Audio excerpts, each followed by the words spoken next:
still looking for their first win of the series against the Knicks as this second-round series swung to Philly.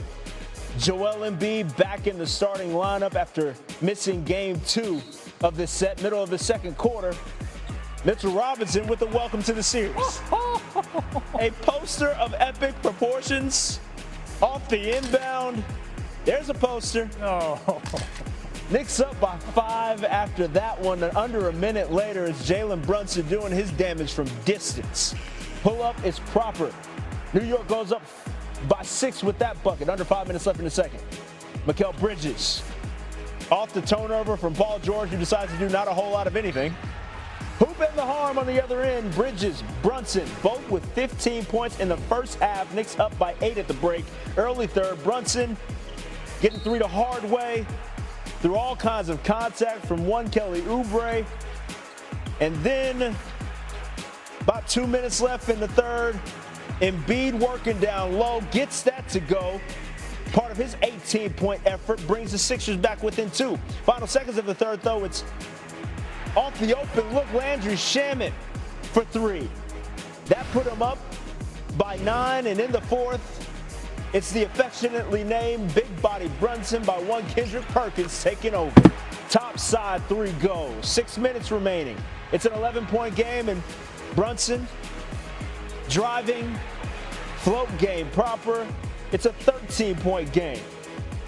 Then Karl Anthony Towns, whose assists have gone way up in this postseason, up from 3 a game in the regular season to now 6 in the postseason. Wow. Big man facilitating.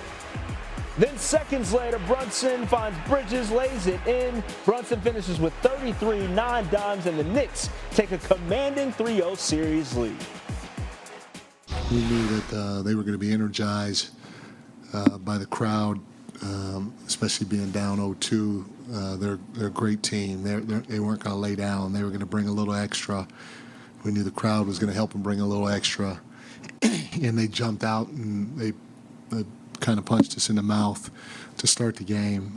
Our guys settled down and they figured it out the next 3 quarters after that first one went by. But great response by our group. They're resilient. They've been through a lot as a veteran group, and it showed tonight.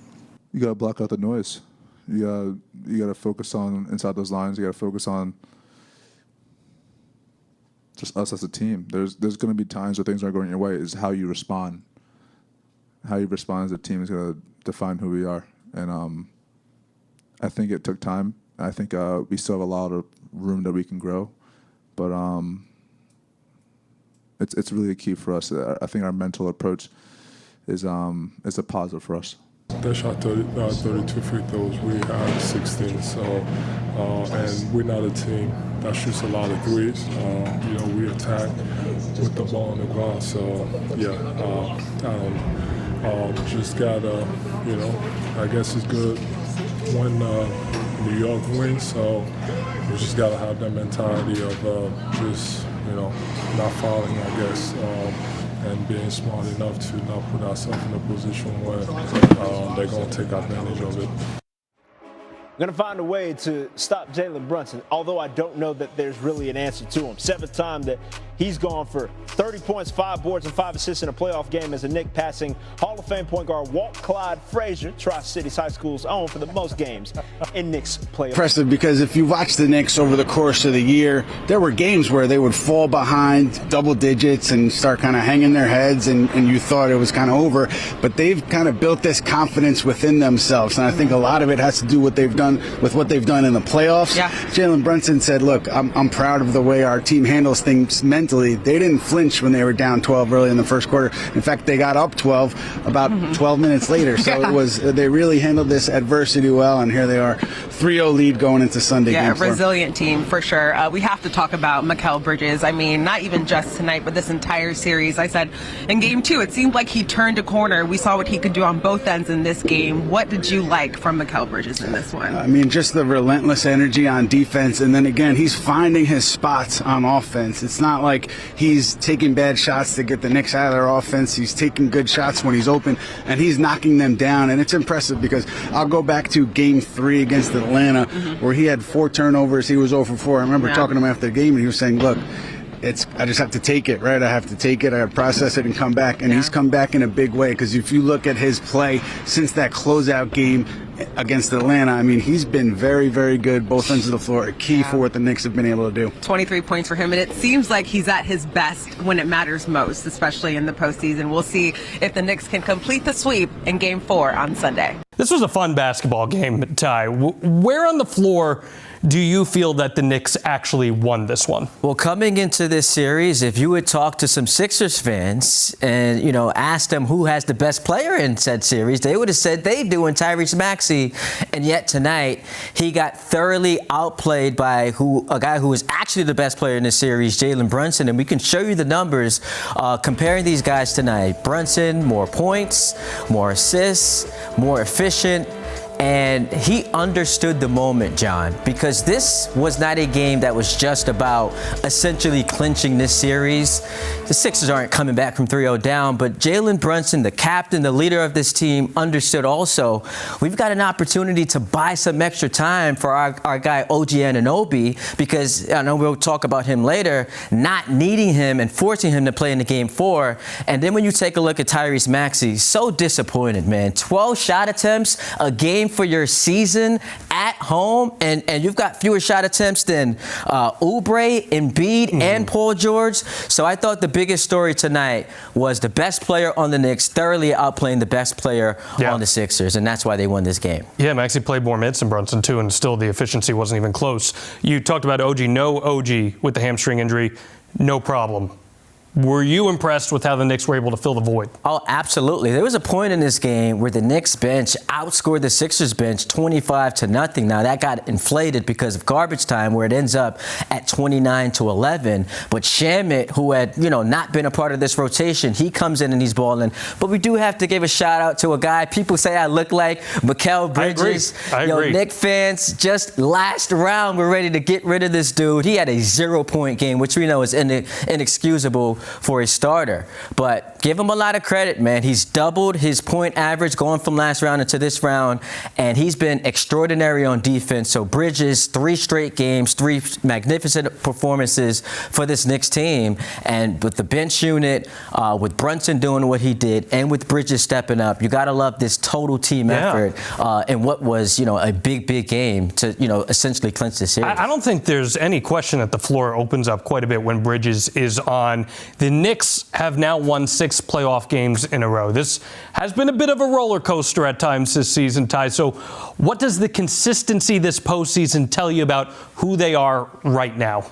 Sometimes the Knicks make us feel really silly about how we talk about them throughout the regular season, whether it's the 2-9 stretch, the back-to-back games in LA against the Lakers and the Clippers, or you could just go back a week and a half ago, what we were saying about them when they were down 2-1 to the Atlanta Hawks. And it's that, yes, they're built for this moment. They're checking the boxes of a team that can absolutely win a championship because they're one of the best offenses, they're one of the best defenses, they're the most clutch team in basketball. According to DraftKings Sportsbook, they now have a 2-0 series lead. This series shifts to Philadelphia. Skip, are you buying the Knicks as a championship team? Should I say Stephen A's Knicks? Stephen A. Smith, you used to say to me that I get on your last nerve. Remember that? Yes. I said it often, and it was true. Allow me to say that on this, you get on my first nerve, because you, for years and years, have constantly ridiculed my Dallas Cowboys as an accident waiting to happen, and you have often been right. I give you that. I haven't been wrong yet. Often been right. Go ahead.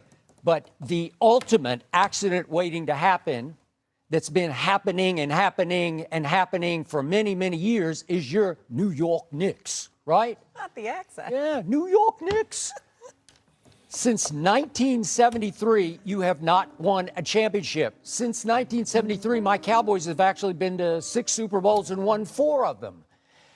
I would much rather be a Cowboy fan than a Knicks fan. I want to get that off my chest and out in the middle of this table because I don't think you can argue with that. First of all, I'm sure that you were late this morning because they're still celebrating out on 7th Avenue. Yeah. It's the Kid Mero. You've seen him on Hot 97. You also see him on 7 p.m. in Brooklyn with Carmelo Anthony.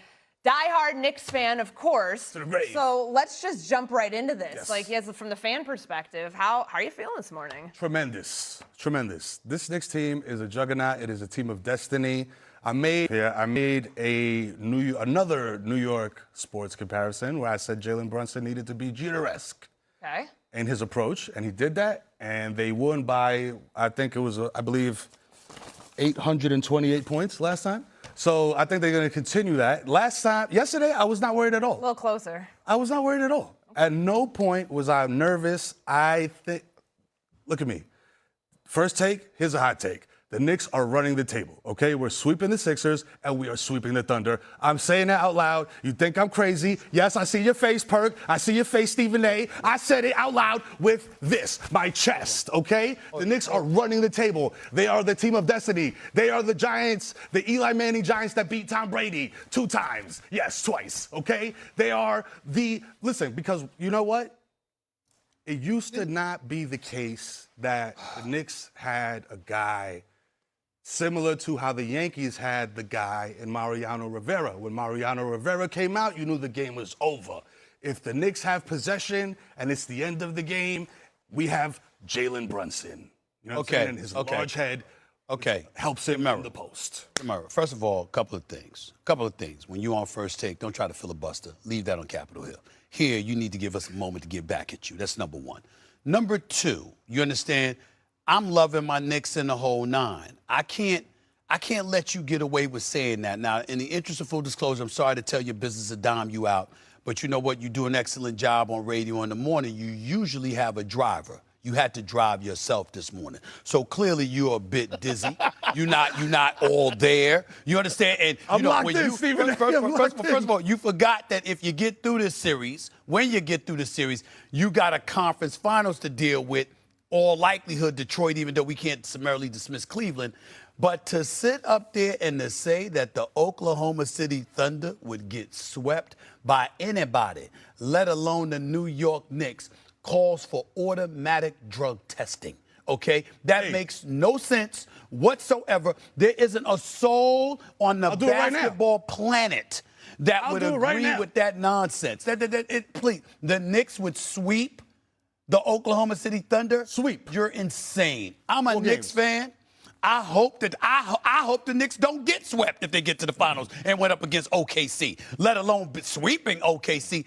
That's nonsense. Don't attach most Knicks fans to that nonsensical stuff that just came out of Kid Mero's mouth. We forgive him. We want to pardon him. He is not responsible for what said this morning because somebody drove him to work. You know, he had to drive himself to work for a change. Facts. He had to stay up. Little foggy, Big Perk. It's Knicks fans, he cannot speak for us on this one. Not this. I hope I'm speaking for the entire city of New York when I say we are doing it. We're running the table. I'm not even worried about the Pistons, okay?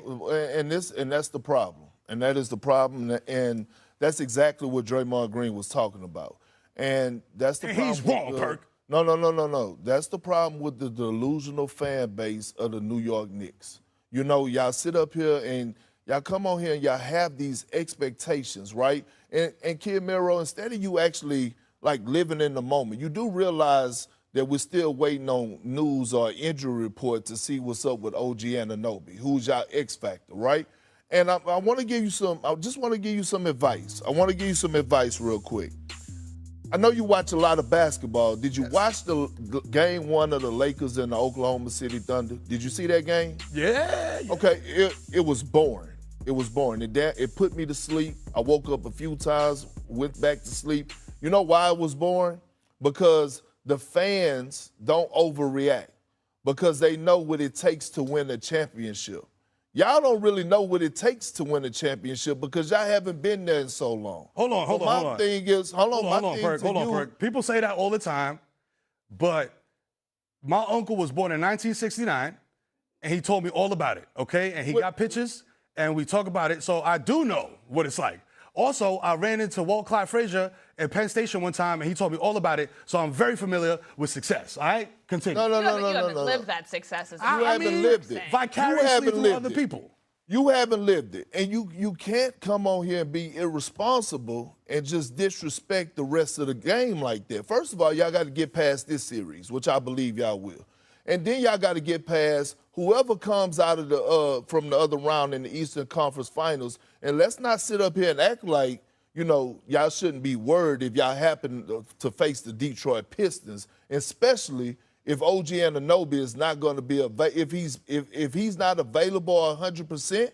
You have to worry about a dude by the name of Cade Cunningham if they get past the Cleveland Cavaliers, because when you talk about a big guard, big forward, point forward, whatever you want to call him, the only person that can really contain him is OG Anunoby. Yeah. So my message to you is sit back, live in the moment. Don't jump the gun, because this is what I've been experiencing with y'all time after time after time ever since Jalen Brunson arrived in New York. The expectations of y'all always fall short. Live in the moment. Just appreciate what's happening. Get through this series. Get to the conference finals, and then we'll worry about y'all when y'all make it to the promised land, or if y'all make it to the promised land. Don't be delusional. Yeah, the dichotomy here, if you're looking down at the bottom of the screen, your take, Kid Mero's take, Knicks will run the table. Stephen A. Smith, voice of reason here, worried about OG Anunoby, which you said you're not worried about. Nothing I'm not worried about night. it at all. That could potentially be a big injury, which obviously we don't know about the status of it, what exactly it is. We'll wait to find out more on that. But my gosh, the two of you, voice of reason this morning. You're just coming in here wilding. Coming in hot. Real quick, I'm disappointed with facts. in you, though. Seriously, I take my time. Shout out to Big Larry out here in L.A. I take my time, especially when I'm coming on the first take, to make sure that I follow the rules, right? The dress code. I come in and I go get me a tie. I ain't coming in with the chain, so you don't have no complaints about calling me Mr. T. But then you let Kid Mero come on here like that. And you don't say a word. And I was waiting to see if you was going to address him, but I guess it's some type of bias with you New Yorkers, so you didn't say anything to him. I'm giving him a pass because that's my Queens brother. New York. It's not because of that. I'm giving you a pass because you got to get up 4 in the morning and you not yourself. You probably drunk with fatigue. You know what I'm saying? I get that part. You know what I'm saying? So I'm getting an IV right now. I'm letting it slide, but I do need an upgrade with the wardrobe next week. I do need that, my brother. You know why? Because in Queens we represent a nice blazer. A nice blazer and a collared shirt would be nice. You don't even have to wear a tie. You don't even have to wear a tie. I mean, because I haven't seen you in a tie and stuff like that. And, you hanging out with Melo and all of that stuff. And let me tell you something right now. I'm going to put it on front because, Melo's my man. I love my man, Carmelo Anthony, right? And I'm very proud of him and the crew and the job that they're doing. I'm going to say this on national television to Carmelo Anthony. I don't give a damn how good you look, because you do look good, my brother, with your outfits and all of that other stuff. I mean, I need to see Carmelo Anthony in a suit. You understand what I'm saying? I mean, you covering the playoffs, dog. You understand? And you look sharp. You understand what I'm saying? Melo is Melo. Melo's cool as hell. I can't get on Kid Mero and not get on my man Carmelo Anthony, 7 p.m. in Brooklyn. I'm calling him out. That's my dog. I love him. You could, this is your boy Stephen A. talking to you. You could dress a little bit better. You understand what I'm saying? You ain't at the gym. You're on national television. I got to get on Melo. He could afford it. We know he could afford it, that brother. You understand what I'm saying? He could afford it. You understand? You're a role model. You're good people, great people. Another one of the best people I know. I love him like a brother. You know, Stephen A. talking to you. You could upgrade the wardrobe. Do I need to make suggestions? You guys are going to go Do I need to make suggestions? with what you're saying. I'm telling you. Look, Tracy McGrady, Vince Carter. I'm very, very pleased. But Carmelo Anthony and D. Wade, let me not forget D. Wade. D. Wade, my other brother, that brother need to dress better too. Stephen A., I don't know if you can see this right now. This man is sweeping the studio. He's already got the Knicks into the finals. Knicks are not sweeping, Kid Mero. They're not sweeping. the Eastern Conference Finals to get there. Mero, they're not sweeping, bro. They're winning the series, but they're not sweeping. Straight up shenanigans here on first day. We're going to try to level set here and get back into Melo, D. Wade,